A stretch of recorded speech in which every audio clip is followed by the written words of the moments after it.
Good morning, children. So, this is the second part of genetics in biobotany. Father of genetics, already you might know Gregor Johann Mendel, the year 1822 to 84. So, he is the first geneticist, Gregor Johann Mendel, a mystery of heredity. So, born on 22nd July in Hessen of Silesia.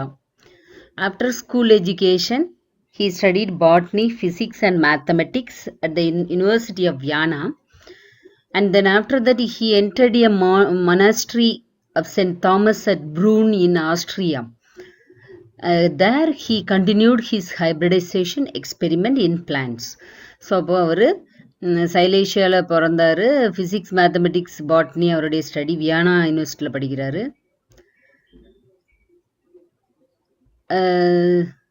Monastery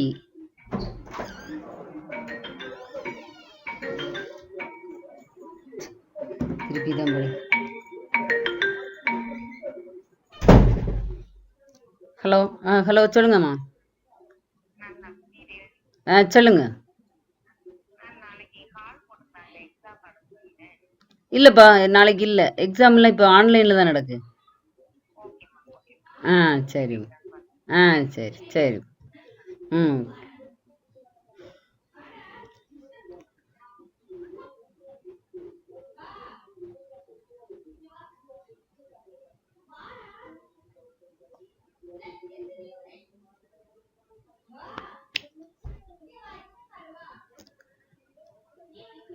So we are going to study about father of genetics and his history.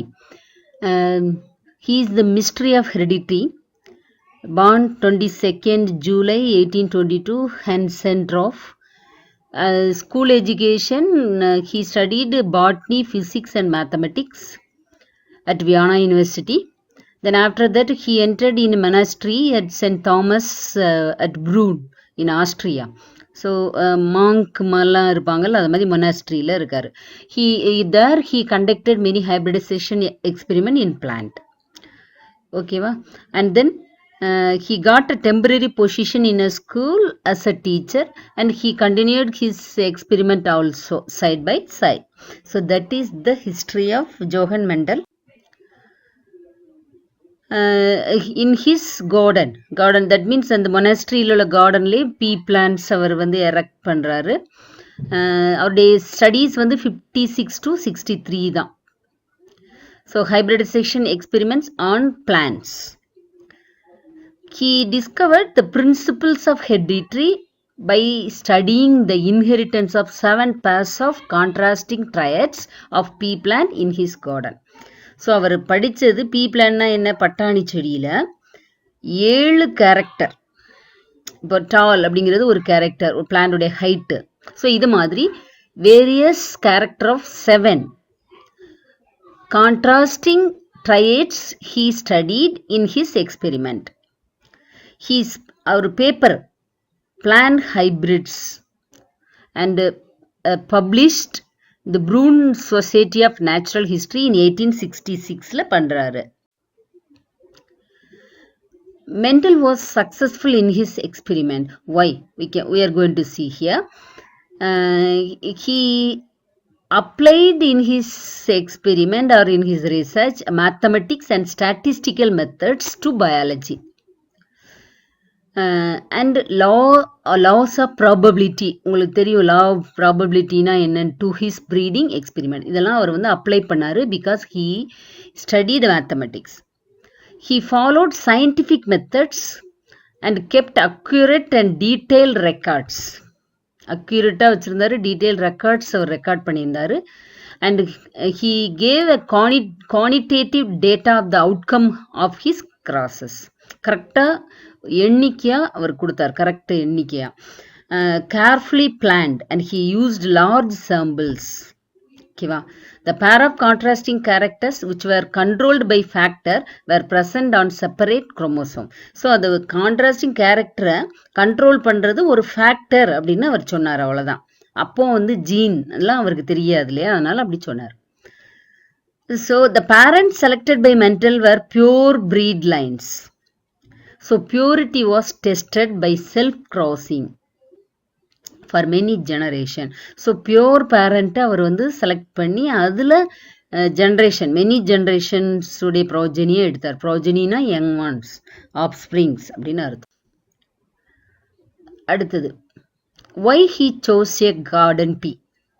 Because it's an annual plan. It has clear contrasting characters and controlled by single gene separately. அந்த characters வந்து கிளியரா தெரியுது. இதுதான் short டால் இந்த மாதிரி ஒரு clarity இருந்தது அந்த கேரக்டர்ஸ்ல. And it is control by single gene. Self fertilization occurred under normal condition in garden pea plant. Self fertilization தான் எப்போவுமே நடக்கும். அது ஒரு பெனிஃபிட்டாக இருந்தது. அடுத்தது Mendel use both self fertilization and cross fertilization ரெண்டையுமே அவர் பண்ணார். ஸோ ஃப்ளவர்ஸ் வந்து லார்ஜர் சைஸ் இருந்ததுனால இமாஸ்குலேஷன் அண்ட் பாலினேஷன் வந்து வெரி ஈஸி ஃபார் ஹைபிரிடைசேஷன். இமாஸ்குலேஷனா என்ன? இப்போ வந்து ஒரு பிளான்ட்ல உள்ள ஆந்தரையும் இன்னொரு பிளான்ட்ல உள்ள ஸ்டிக்மாவையும் கிராஸ் பண்ணணும்னா அந்த ஸ்டிக்மா எந்த ஃப்ளவர்ல எடுக்கிறோமோ அதுல ஆந்தரை டெஸ்ட்ராய் பண்ணிடுறது. ஓகேவா? இங்க ஸ்டிக்மாவை டெஸ்ட்ராய் பண்ணிட்டு அது ரெண்டையும் பாலித்தீன் பேக் போட்டு கட்டிடுவாங்க.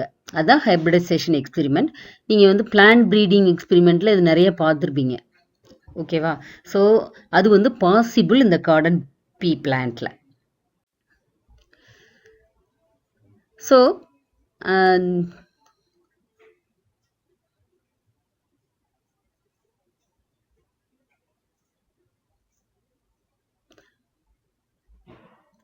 அடுத்தது மென்டல் தியரி ஆஃப் இன்ஹெரிட்டன்ஸ். அதை வந்து பார்ட்டிகுலேட் தியரி அப்படின்னு சொல்கிறாங்க. ஏன்னா minute particles are responsible for inheritance. அதை வந்து ஃபேக்டர் அப்படின்னு அவர் சொன்னார். இப்போ தான் அதை வந்து now we are called as gene அப்படின்னு நம்ம சொல்கிறோம். he conducted many true breeding lines. So undergone continuous self-pollination. So pure self-pollination வந்து it raise a homozygosity only.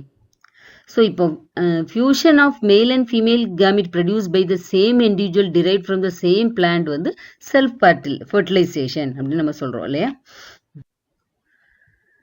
So experiment. So இப்போ கிராஸ் பாலினேஷன் பண்ண என்ன பண்ணாரு? Remove the anthers before fertilisation and transfer the pollen from another variety of pea to the stigma of the flowers where the anthers are removed. This result in cross fertilisation. அதை தான் என்னன்னு சொல்கிறாங்க? Cross fertilisation. இப்படி தான் பண்ணுவாங்க. ஓகேவா? So that experiment emasculation அப்படின்னு சொல்லுவோம்ல. So mental observed these 7 characters alone in the plant. இந்த 7 கேரக்டர் தான் இருக்கு அப்படின்னு சொல்லி இந்த 2 கான்ட்ராஸ்டிங் கேரக்டர்ஸ் உள்ள பேரண்ட்டை தான் அவர் கிராஸ் பண்ணி they gave a result on the research. Stem length கண்டுபிடிச்சாரு. லாங்கும் ஷார்ட் ரெண்டு தான் இருக்குது. that is controlled by single gene. part shape, அந்த பட்டாணி விதை உள்ள இருக்குல்ல, அதான் பார்ட் ஷேப். இன்ஃபிளாட்டட், அப்படியே பலூன் மாதிரி ஊதுன மாதிரி இருக்கும். இன்னொரு இதில் கன்ஸ்ட்ரிக்டட், சுருங்கி இருக்கும். சீடோட ஷேப் ரவுண்டு ரிங்கிள்டு, சுருங்கி இருக்கும். Seed colour yellow green 2 variety இருக்குது. Flower position axial of the பிளான்ட்ல இருக்குது அல்லது டெர்மினல் டிப்பில் இருக்குது பாருங்கள். Flower colour violet, purple, white. பாடுடைய கலர், அந்த சீட்ஸ் இருக்குல்ல, அந்த பாடுடைய கலர் வந்து கிரீன் அல்லது yellow. So these are the 7 characters of Pisum sativum studied by Mental. Pisum sativum na it's a botanical name of garden pea. ஓகேவா? சரி, இப்போ பார்த்தீங்கன்னா the pea plant has 7 chromosomes. In the first chromosome, only 2 genes are present, flower color, seed color. The second and third chromosome carrying no genes. The pod shape and flower was position present in the 4th chromosome. Plant height. So 3 characters இந்த 4th chromosome வந்து govern பண்ணிச்சு. பாட் colour வந்து 5th குரோமோசோமில், 6th no gene. சீடுடைய shape வந்து 7th chromosome. So இதெல்லாமே அவருடைய கண்டுபிடிப்பு தான். ஸோ இதில் வந்து பார்த்தீங்கன்னா இது வந்து it denote the chromosome. Chromosome has 2 arms.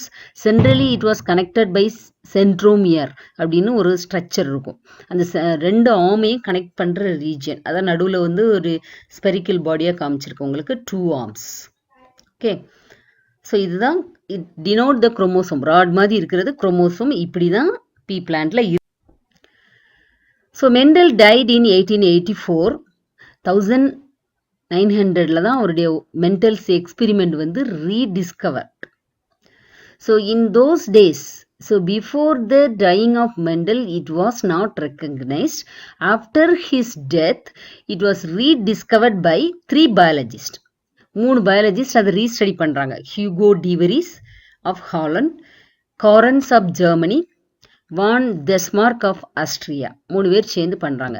This is the 2 colors of flowers produced by pea plant, purple and white.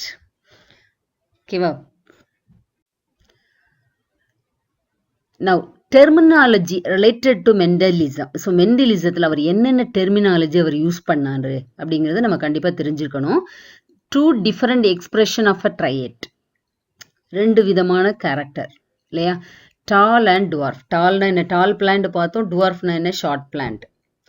Gene can exist in alternate forms for the same trait is called allele. Alleleனா என்ன? ஒரு gene exist in alternate form, அதாவது height of the plant அப்படிங்கிறதுக்கு டாலுக்கு opposite ஒரு gene இருக்கும், அதான் alternative form. That is called allele. Individuals has 2 identical alleles of a gene. 2 same allele இருந்துச்சுன்னா ஒரு ஜீன்ல அதுக்கு பேரு ஹோமோசைகஸ். இப்போ கேபிட்டல் டீன்னு ஒரு ஜீனும் கேபிட்டல் டி ரெண்டும் ஒரே மாதிரி இருந்துச்சுன்னா homo means same. Individual with 2 different allele, இங்க பாருங்க, capital D small D, heterozygous.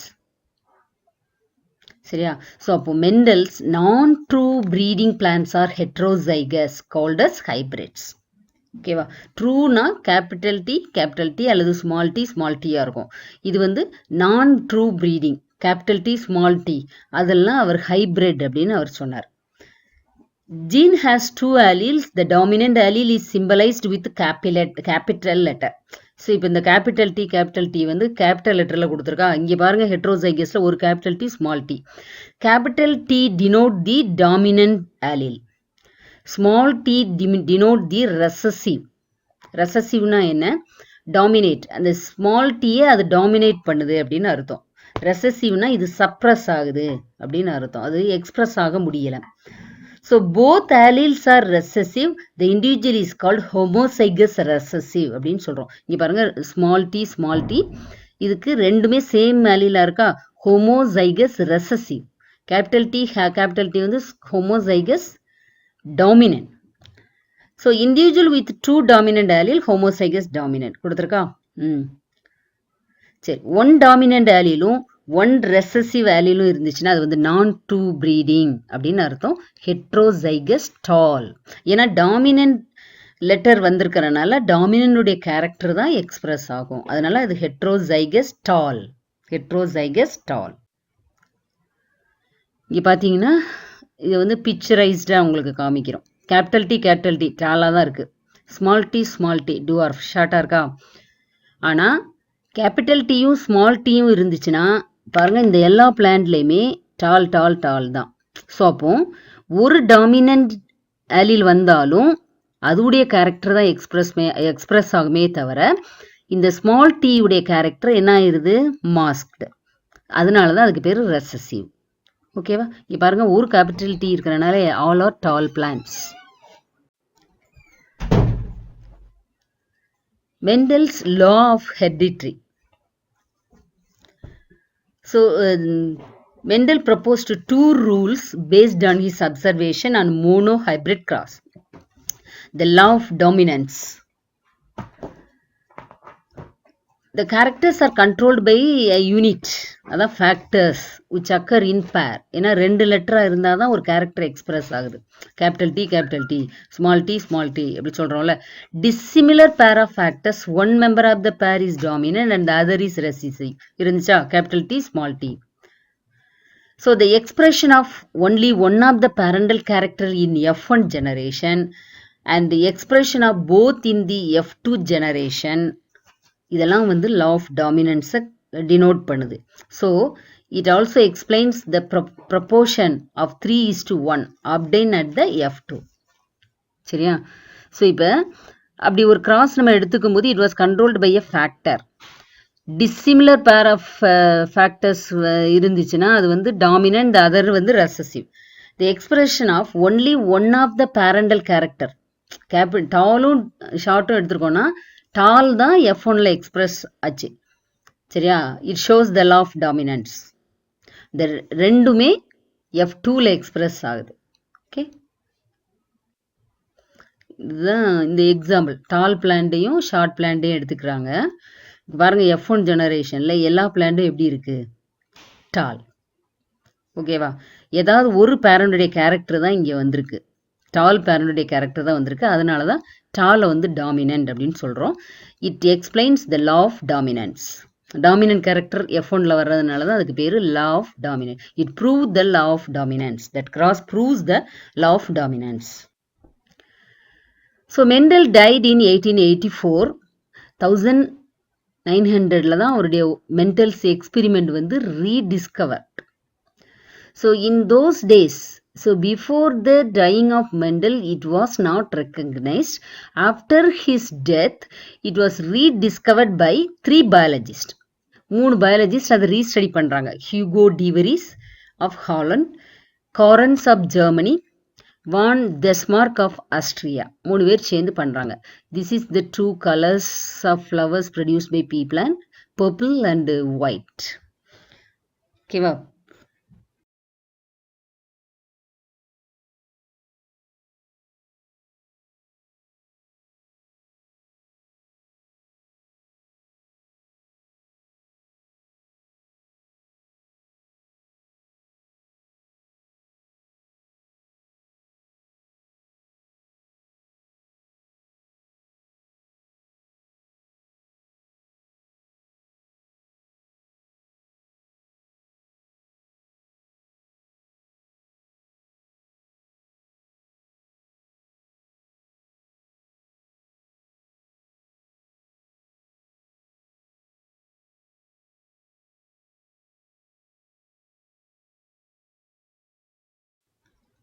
இங்கே பாருங்க, ஷார்ட்டும் டாலும் எடுத்திருக்கோமா?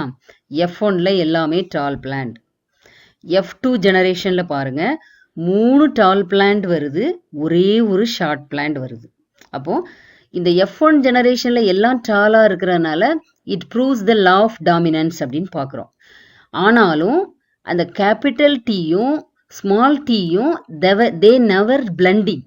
F1 ஜெனரேஷன்ல இருக்குது ஸ்மால் டி, ஆனால் not expressed but not blending. அந்த சேம் இந்த F1ல உள்ள சீட்ஸை தான் நம்ம அடுத்த ஜெனரேஷனுக்கு போடுறோம். போடும்போது 3 டால் பிளான்ட் வருது, ஒரே ஒரு ஷார்ட் பிளான்ட் வருது. அப்போ இதுல இருந்து என்ன தெரியுது? So even though it is not expressed in F1 generation, it maintains its originality, and if it get a chance in F2 generation, it was expressed. அந்த கேபிட்டல் டீங்கிறது வராமல் இருக்கும்போது தன்னுடைய கேரக்டர் அது வந்து எக்ஸ்பிரஸ் ஆகுது. ஸோ அப்போ 3 டால்ஸ், டாமினன்ஸ் வந்து அதிகமாகவும் ரெசசிவ் வந்து கம்மியாகவும் F2ல எக்ஸ்பிரஸ் ஆகுது. So that shows law of segregation. ஓகேவா? Never the gametes are blended, they segregated independently. Okay.